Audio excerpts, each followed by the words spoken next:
So Áine Minogue, thank you so much for coming tonight. I'm really happy about this. My wife has just talked about you so much because you've been on her show before at the Jenks Center, and I know you just performed again recently again.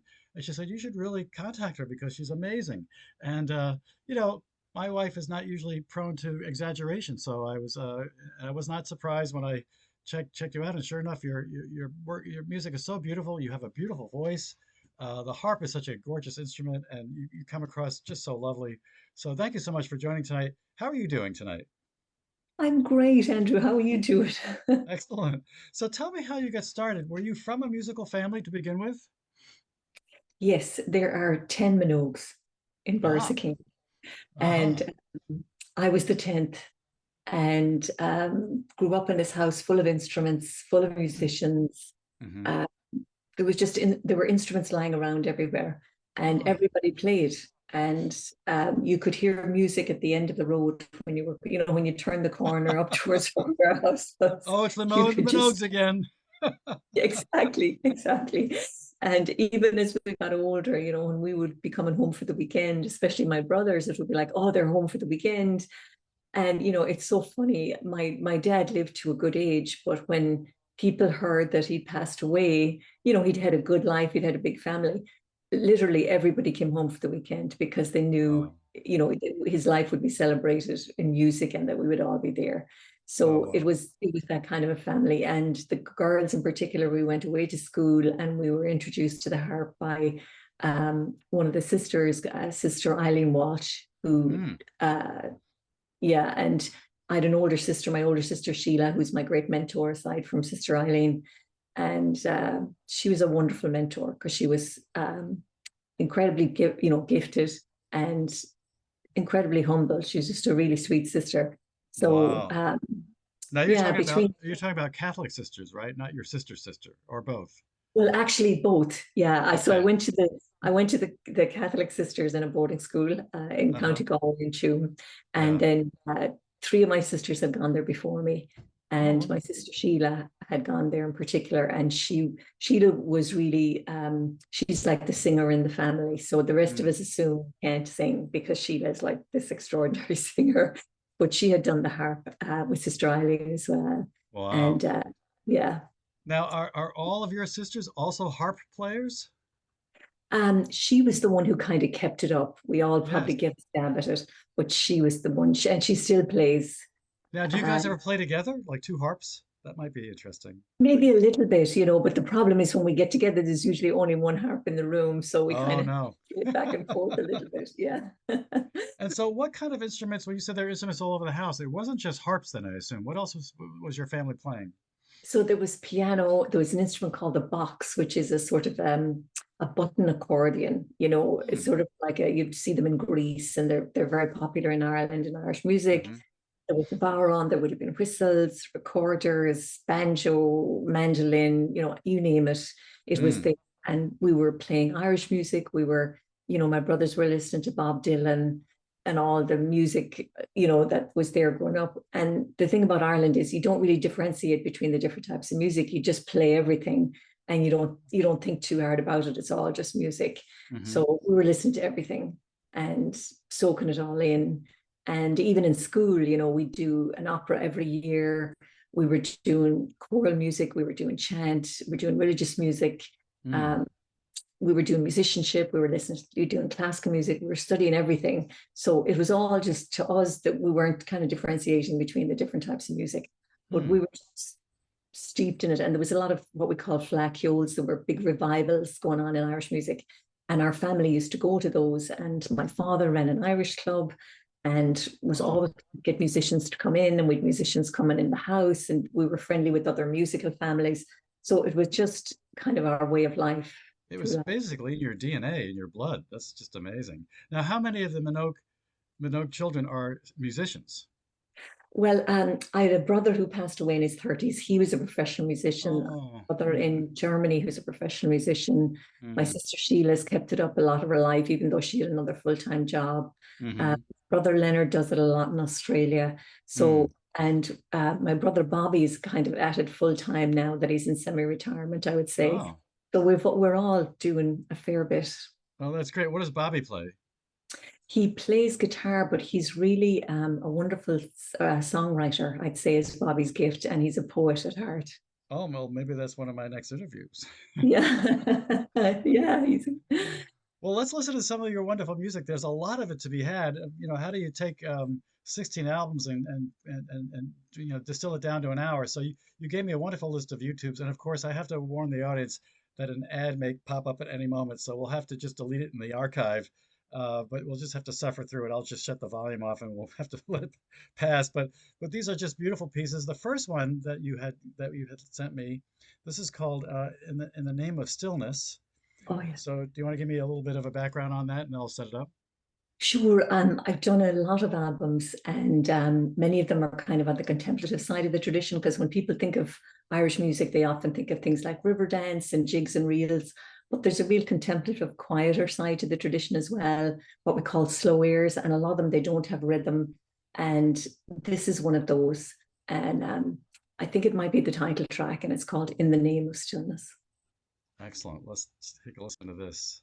Just all of the titles of this particular album come from a poem by a wonderful poet and philosopher who I had the great privilege of working with. His name is John O'Donoghue. And so I took a line, each line of the poem is a title of a track on the Oh, album. wonderful.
So all these are titles that are coming up right now. They're part of his poem.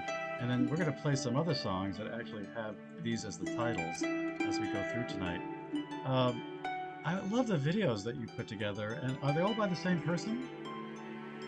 Yes, a really close friend of mine, Jamie Duroff, who was originally a student, and a family that became very close with my own family, and ended up going on vacations together and everything. But Hmm. Jamie did the videos, and she's a very soulful girl herself, and a beautiful third generation harpist actually, Wow. and love of Scotland and Ireland, and she put them together, and they're sort of the antithesis of everything you see now, because they'll say to you now, you have to grab people in the first 3 seconds. And we Yes. just went totally in the opposite direction. Well, there you go. So Oh, it's we just, just so wonderful. This is so restful. So let's move on to the next one. So you have, I'm going to shut that down. So this one is called Home of Belonging. Is this also from the same CD, same album? it's from the same album, and Uh-huh. all the albums are sort of a trajectory of concepts. And this is probably the simplest concept of the lot. And it's one of the more recent albums. And I sort of had done trilogies of albums based on birth and pilgrimage and even death and grief and whatever. So Mm. it is a more recent album. And I sort of ended up going through a very long phase where I got very interested in a thing called centering prayer, which is a form of meditation and contemplation. Oh. And I was not looking to necessarily put music to it, but it was where music went for me at that time, and it was Hmm. always of interest. I did an album called Celtic Meditation Music back in 2004, Yes, which very was nice. considered weird at the time. And I had just Oh. come from doing a master's in Ireland. And Hmm. at the time, when I came back from doing that master's, I was full of speed, and I was full of academic and Yeah, right. I traveled through Scotland, notating everything that the Irish and Scottish harpers were doing. And Hmm. I went back and I made an album, and it was very technical and very fast and very what we call trad. It was all jigs and reels and all the latest things and about the renaissance of the harp in Scotland and Ireland. Hmm. I made it, and I realized it wasn't really my album, that it was all of these things I'd picked up from these other people. And I Oh. turned around and I made a meditation album. So, I just want to ask one thing. As you write music, do you think about it in terms of chord progressions and, kind of an intellectual way, or do you kind of just feel your way across the harp and find things that sound right to you and kind of do it organically, or a little of both, or how do you go about doing it? It's usually fairly organic for me. Hmm. I'm kind of 99% by inspiration. Hmm. I'm not someone who can, um, yeah, I'm totally, if I were to rely on anything else, I'd be in trouble. It's Well, always, you're certainly not in trouble because this is gorgeous music. So let's go back and listen to this now. This is just wonderful. Home of Belonging.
This really rings true for me because I just this morning reactivated my Calm account. There's an app called Calm, and I was listening to this 7-part series.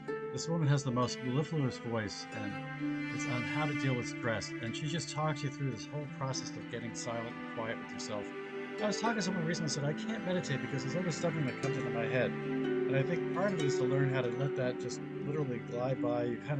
You're aware it's there, but you don't let it activate you. You kind of instead of to be able to relax and really feel the stillness helps you re-energize and deal with all the stresses we all deal with in life.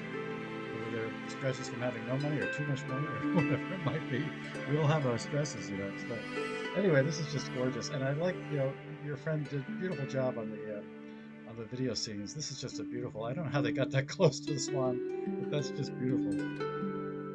I wish we yeah, could listen to geez, all of these, but there's a lot, and they're very slow, and some of them are long. This is actually a traditional Irish piece, and mm, um, I use a lot of quotes by Thomas Merton.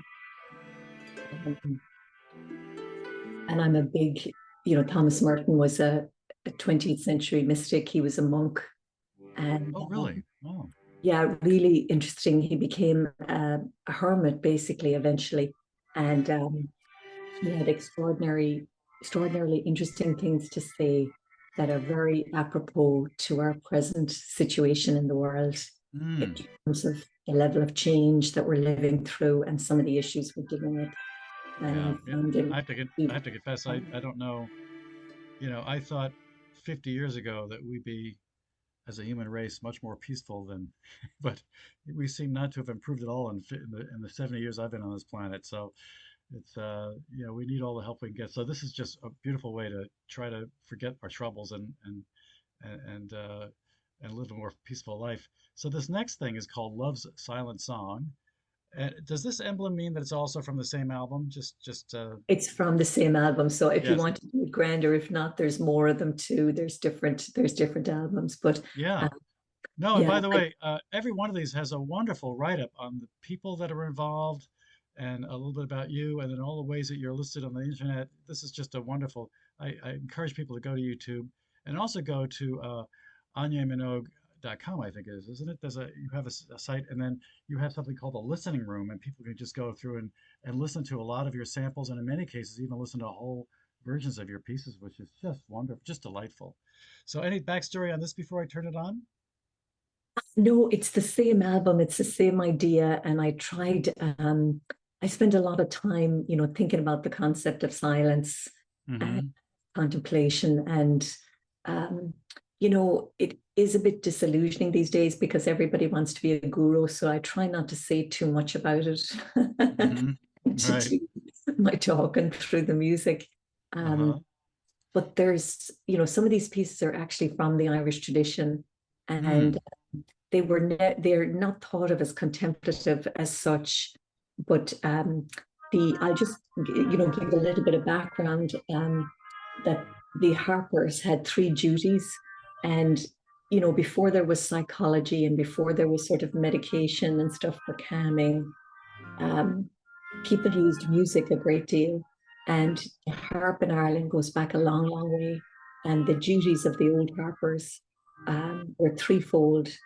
They had to be able to make you laugh, which was the Gyan three, the Galt three, and the Soon three. So they had to be able Wow. to make you laugh and cry and sleep. And so music was what helped you expel emotion. Oh my God, So I'm getting goosebumps just thinking about that. So you're kind of like a psychotherapist. Harpists were, yeah. Oh my God, that's amazing. Well, let's listen to some of this. This is beautiful.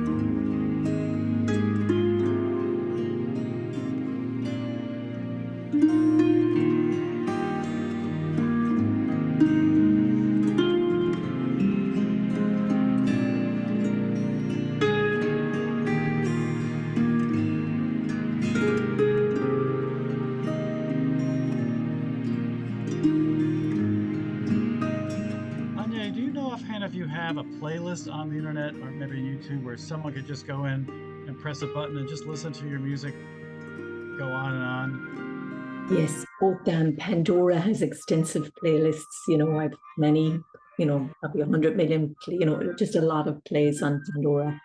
And you can Nice. also go into Spotify. There's several playlists there. And I have one specifically that I made up myself for sleep and rest and relaxation. And some of them have vocal tracks. But, people are always saying to me, who's the singer on the tracks? And I'm like, the singer is me. I know. It's just, when did you find out that you had a beautiful voice? Oh gosh, well, it's kind of ironic because my speaking voice is very low and my singing voice is kind of high. And Hmm. I used to think I couldn't sing because my wonderful sister Sheila has such an extraordinary voice. Hmm. That the rest of us assumed we couldn't actually sing because we couldn't sing like her. But yeah, so I'm an accidental singer. I sang on my first album because I'd used up all the budget on instrumentalists and they wanted Oh some my God, songs. that's hilarious. Yeah. So then once you sing, you're kind of caught, you're in a corner because a lot of the Oh, DJs like to sing. So oh, that's that's an great. Oh, that's wonderful. Oh, this is a accidental beautiful singer. song. So Okay, let's go on to the next one. And there's some from other albums as well, just so Yes, we can move ahead. Let's see.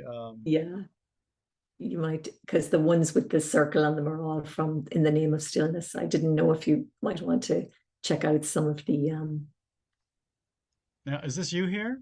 that's me when I was a brunette. Oh, that's wonderful. That's just a beautiful. What's this? The Spirits of the World. Tell us about this now. Spirits of the World. Actually, this is Spirit Halvadal. I did an album called The Twilight Realm. And Mm, I've great interest in Irish mythology and fairy lore and folklore, and it's hmm really inspired me. The other albums some of them are very inspired by Celtic mysticism and Christian mysticism. Even like you'll notice the influence of Thomas Merton and John O'Donoghue, who was a poet and philosopher, but he'd also actually been a priest for many years too. mm, Those hmm things were, Christian mysticism are hugely influential. But I was also very interested, and still am interested, in Celtic mythology and folklore and the wisdom that they've imparted. And they've really been very helpful to me. So I did this album called Between the Worlds. Um, Sorry, this one is excuse me, The Twilight Realm, and it's all about fairy lore and folklore in Ireland. And it's not about the Disney fairy lore and folklore, which is very different. I But read that you talk about the fact that these fairies could be mischievous, and yeah. well, and just how it was used. And I'll just give you one example before Mm, we play this. It was the idea of the changeling, which is something people might be aware of in the United States because there was a movie about the changeling. But a changeling was the idea where a fairy would come into your body and sort of take it over, whether it was a child or an adult. And in societies where infant mortality rates were very high, um, these were often comforting ideas. The idea that a child was taken but not gone, because many hmm children would die before the age of 5 or 6 because of childhood Uh-huh. illnesses. In Yeah. so um, now I'm not saying that people actually believed that in a very conscious way. Mm, I'm saying that in the middle of the night, at the 4 o'clock in the morning moment, when you're in tremendous grief and stress, those ideas, coexisting with sort of religion and different other things, hmm logic, um, can be very comforting. Yeah. So it's the idea of folklore coexisting with tradition and formal spirituality, and it's Mm, hard to explain, but it's music and folklore all go together in old traditions and societies. And this sort of looks at that on a deep level, that this album, even though, because sometimes when you talk about fairies and stuff like that in Irish, it sort of is kind of stereotypical. But I tried yeah. to take it several steps deeper than that, to really hmm to scratch the surface to see what was behind that. This Yeah. particular piece is Spirit of Hobbidal, and its sort of inspirations and roots are in Brittany, which is a Celtic area in France, in Mm, the west corner of France. And it talks about sort of that space between here and the liminal world, which all the Celts were fascinated with, these idea of other worlds and what hmm existed in these other worlds, and liminal spaces and spaces between worlds, which I talk about an awful lot in all the work that I do. mm. Um, and at one point in time, this piece would be played at the consecration of the Mass.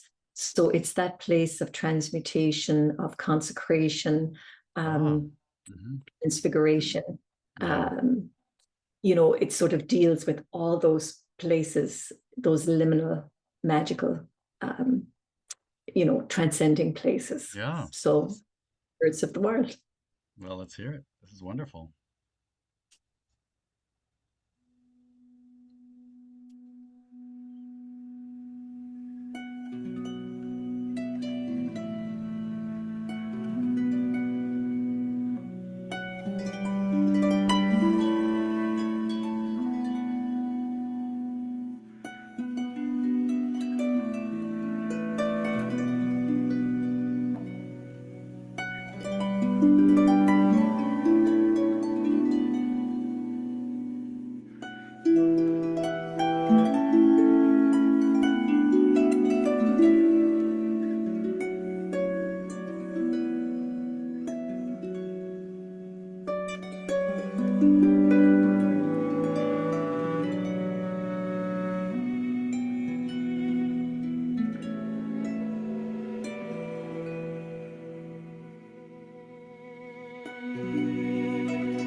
Very beautiful.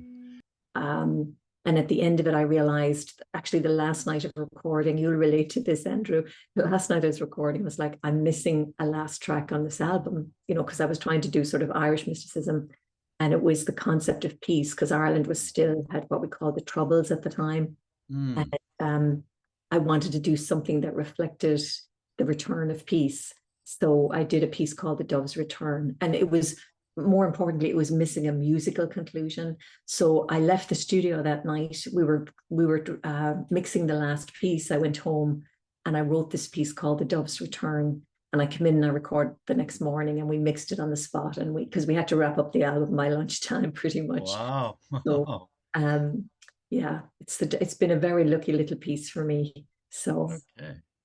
What a story. Okay, so let's see how this Rush piece came to be so beautiful. That's obviously a testament to your talent.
the dreamy quality of that, just the way it all looks like it's in a haze. And now, are those children related to you in some way, or are they just random actors? Or No, actually, Rachel is the daughter of a very dear friend of mine, and she's hopefully I'm going to be attending her wedding next oh, year.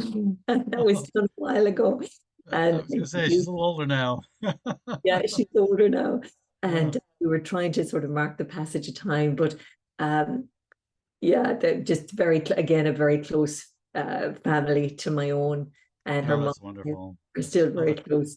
But that's the great. the theme we were trying to capture was the concept of peace. Really, is the idea of when children play freely on the streets.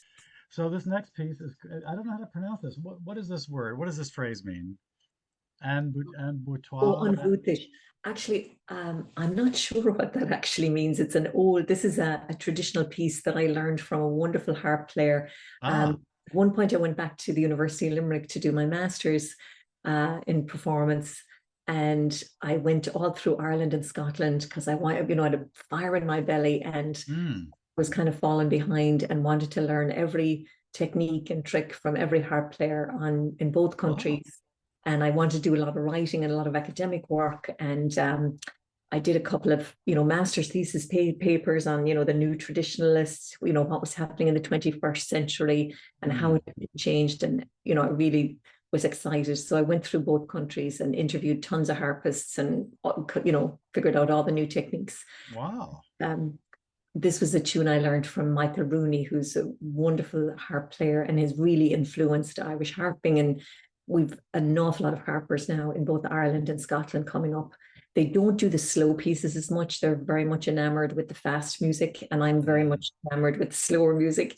But Thank you for that. oh, We love but the slower music. well, the thing is a lot of that slow music was written by harpers for harpers and was around before the jigs and the reels. Mm. Uh, it's much older music, and I really love it. I've always been very attached to it. So anyway, this is one of those pieces, and it's sort of in this. A lot of what you're getting actually is a little samey, but that's okay. But it's handy because it has videos with it. So here. Mm. By the way, how do you pronounce that again? I didn't get it right. Vutish, BH in Irish or Gaelic, as people call it, creates a V as in Victor sound. So BH sounds like V. So Uh-huh. it's one Vutish. Brutish. So it's like Yeah. an And SH sound BH at the end. is a V. Yeah. I really totally messed that up. Okay, so let's listen to this. This is beautiful.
orchestration going on here too. Do you usually go to the same person for that, or do you have different people that help you orchestrate or? Well, you know what? You probably know Brad Hatfield, Andrew, do you?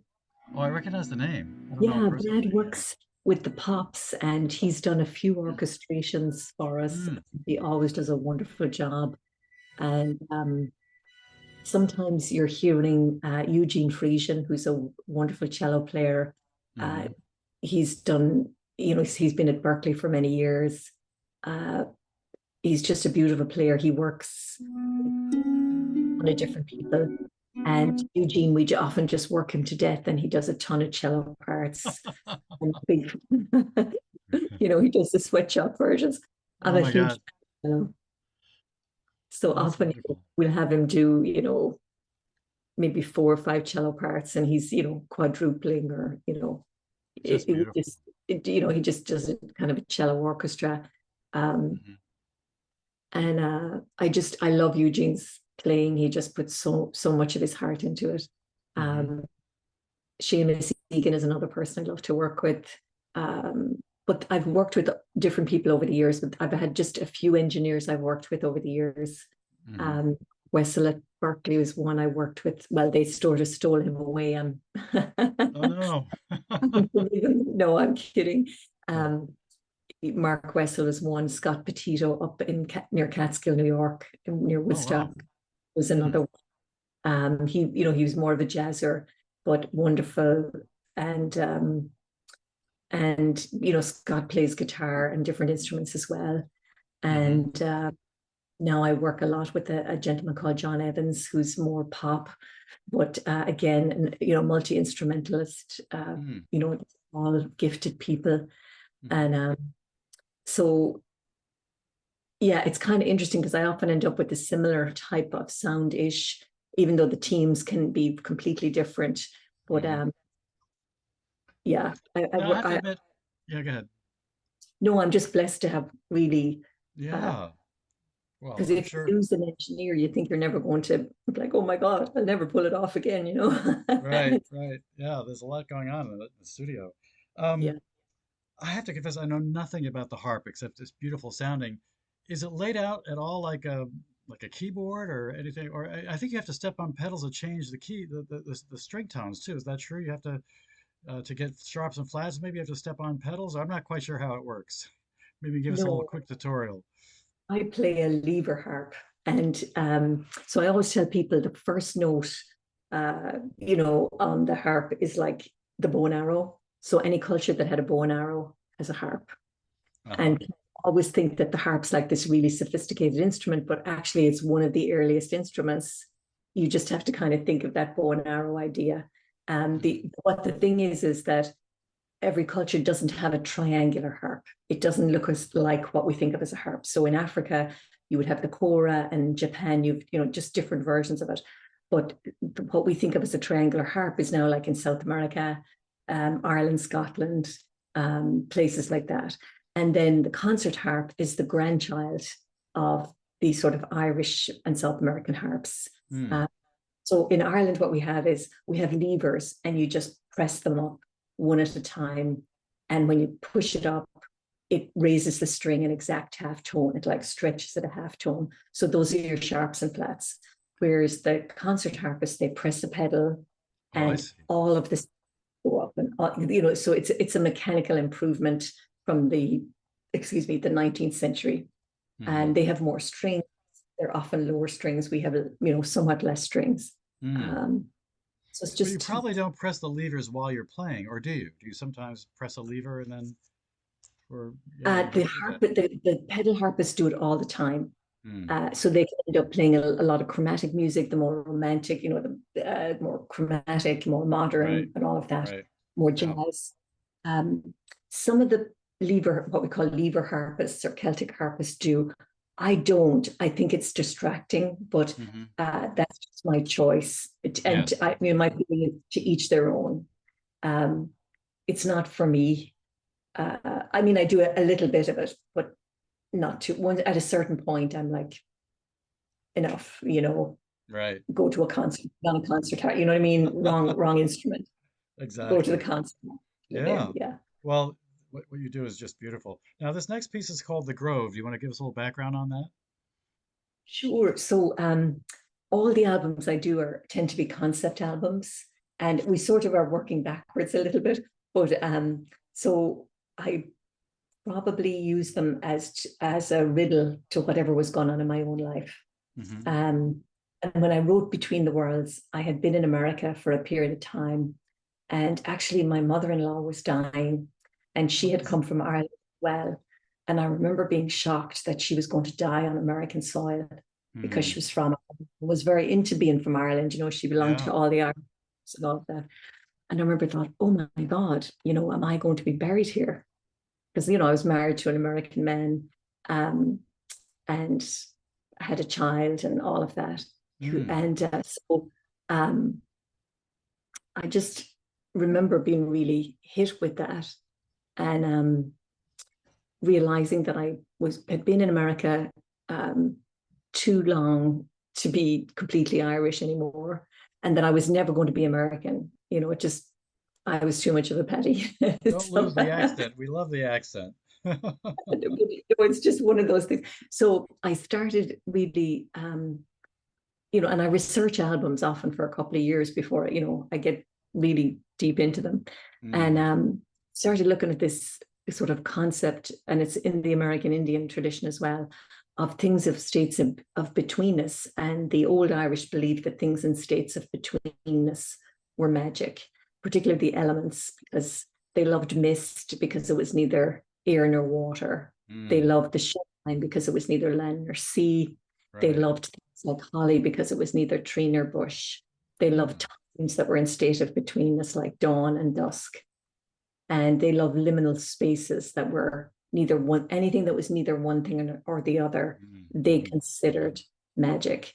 And I remember thinking to myself, instead of seeing it as a disadvantage and some kind of a need for an identity crisis, I remember thinking, this is magic. This is between, and you know, living in the between thing, that is where the magic is. So Mm. this whole album, Between the Worlds, was kind of about that, you know, finding that magic.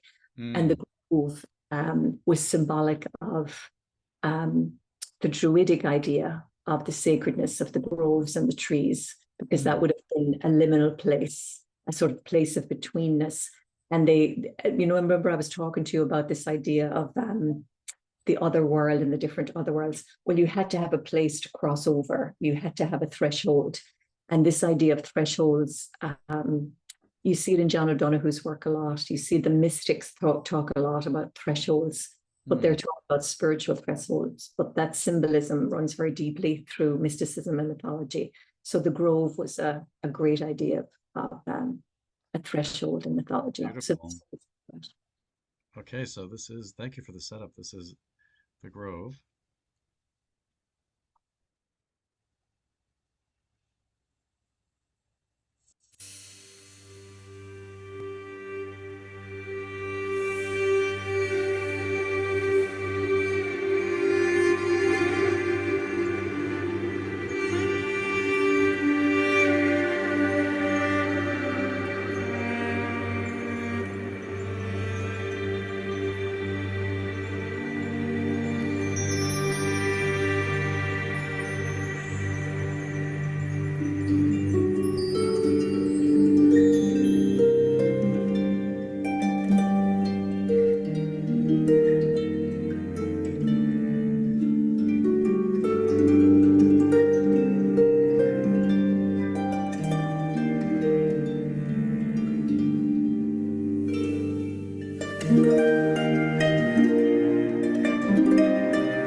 love that venue. Is that Belcourt Mansion? I know that at one point you what is it called, Castle in Newport?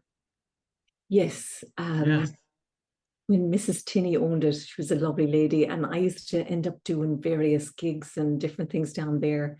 And she was kind enough to let us film a bunch of tracks down there. We had a wonderful time because it's an amazing venue, and Mm. now it's been bought. It was sold quite a while ago to. I think I'm not sure if it was privatized. I don't Oh know what's. no. Oh yeah, probably. By the way, Yeah. Greensleeves has a special place in my heart because I remember when I was in the sixth grade, my music teacher was all excited that we were going to play Greensleeves in the orchestra, and I had no idea what that piece was. Um, I don't, Greensleeves by itself, the word doesn't seem to be that impressive a word, but it's a beautiful piece. Is there some story about this this woman having green sleeves or something like? I don't know what that's from, but I do know it's a gorgeous piece. So I don't know if you know the history of the word, but why it's so You know, important. I'll tell you what the symbolism of it meant for me. Well, there's two Oh, things. First of all, I don't know if you know Billy Novick. He's a great, fantastic musician in town, and we've all played with Billy if we've been lucky at some point in time.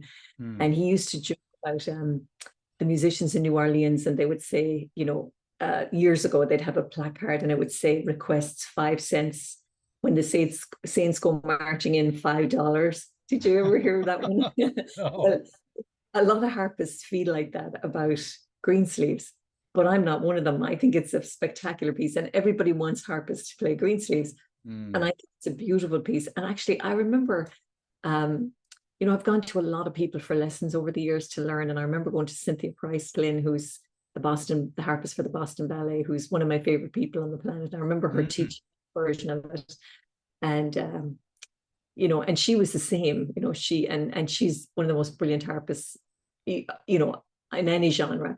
Well, Um, so I remember sort of feeling, oh, if Cynthia says it's okay, then I can, it doesn't matter. It's, because she's like amazing and such a, and the nicest lady on the planet. So anyway, I think the symbolism for me is Greensleeve's been around for a long, long time. Of course, Henry VIII took credit for it. I mean, oh, that's probably complete nonsense, that he hmm. would in this ingenious piece. Um, but it's the symbolism of the way of tradition, of the continuity of music. Hmm. Um, and as we wrote in a script that we did for our Christmas show, which we used to do with the big band at one point, love songs become hymns, become love songs again. But the only, it's the great river of tradition, and the only constant is change. Hmm. And I think that's what that piece meant for me, this idea of, it's a spiral and it keeps growing, deeper and wider. And that's what, so people keep putting new to it. And I think it's evergreen. I love it.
Oh, sorry. I also want to say, seeing the winter scenes, you also write some beautiful music. some really beautiful Christmas music and Celtic music that we're not going to highlight today, but I encourage people to go to it. I definitely want to download some of those albums. They're just absolutely gorgeous. So we're getting a little kind of move on to one of the last pieces you have here. Sure. So actually, you have three more pieces. We probably can't play all of them. We have A Winter Story, In Shadows Light, and Between the Worlds. Which of those would you like to wrap up and end the session with, do you think? Um, Maybe In Shadows Light, just because we haven't done any song. Oh, yes, you're singing in this, right? Yes. Excellent. Okay, good. Any quick backstory on this before we started? This was the opening song to the Mysts of Time, which was that album I mentioned that I did, an examination of Celtic mysticism through the Yes. ages. And Mm, it's in Ton, which is the language of Brittany. It's the Celtic language of Brittany. And mm. if you can avoid learning it, I would encourage you to, to do Hiller and that. I are trying to learn Italian, and we're having the hardest time, let alone some other language. But okay, this is it. This is beautiful. Let's listen to this again.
Absolutely beautiful. Thank you so much, Nick.